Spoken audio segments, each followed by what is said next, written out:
नमस्कार मित्रांनो, स्वागत आहे तुमचं आपल्या व्हिडिओत। मित्रांनो, अफगाणिस्तान विरुद्धची T20 मालिका भारताने 2-0ने जिंकली आहे। त्यामुळे तिसरा सामना हा औपचारिक असणार आहे। तिसऱ्या सामन्यासाठी प्लेइंग 11मध्ये बदल पाहायला मिळू शकतात। टीम इंडिया 3 बदल होण्याची शक्यता वर्तवली जात आहे। भारत आणि अफगाणिस्तान यांच्यात तिसरा आणि शेवटचा T20 सामना आज बेंगळुरूच्या चिन्नास्वामी स्टेडियमवर खेळवला जाणार आहे। सामना भारतीय वेळेनुसार संध्याकाळी 7 वाजता सुरू होईल। रोहित शर्मा तिसऱ्या सामन्यासाठी प्लेइंग 11मध्ये काही बदल करण्याची शक्यता वर्तवली जात आहे। पहिल्या 2 सामन्यांमध्ये संधी न मिळालेल्या खेळाडूंना अंतिम सामन्यात संधी दिली जाऊ शकते। यामध्ये संजू सॅमसनचे नाव सर्वाधिक चर्चेत आहे। त्या व्यतिरिक्त आवेश खानलाही संधी मिळू शकते, तर रवी बिश्नोईही प्लेइंग 11मध्ये खेळू शकतो। तर असा असेल तिसऱ्या T20साठी भारतीय संघ।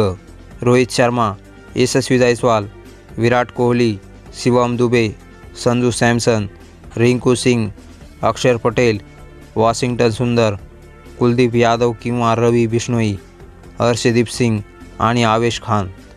तर मित्रांनो, तिसरा आणि शेवटचा T20 सामना जिंकत अफगाणिस्तान संघ एक का होईना विजय मिळवण्याचा पुरेपूर प्रयत्न करेल, तर दुसरीकडे टीम इंडिया आजचा सामना जिंकत मालिका 3-0ने खिशात घालू शकते।